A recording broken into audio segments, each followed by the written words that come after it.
عزيزي المشاهد، خطر بباله سؤال، وهو ليه ما يعملوش تجارب نووية في الفضاء ويريحونا ويريحوا كوكبنا من الأضرار الناتجة عن التجارب دي على كوكب الأرض؟ وعشان تفهم سؤالي بالظبط هقول لك دلوقتي على أرقام صادرة من الأمم المتحدة ذات نفسها عن عدد التجارب النووية اللي أجرتها بعض الدول على كوكب الأرض. زي مثلا إن أمريكا أجرت 1032 تجربة نووية بين عام 1945 لعام 1992، والاتحاد السوفيتي أجرى 715 تجربة نووية بين عام 1949 لغاية عام 1990، وطبعا غيرهم دول كتير. وتم حظر التجارب النووية دي في الفضاء بمعاهدة دولية. لكن فكر معايا كده يا صديقي، أكيد اللي بيمتلك سلاح نووي مش هيغلب عليه يعني إن هو يخترق أي معاهدة دولية.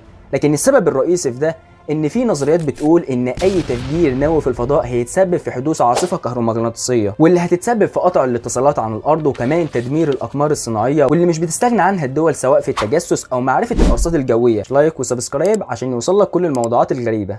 وبس كده.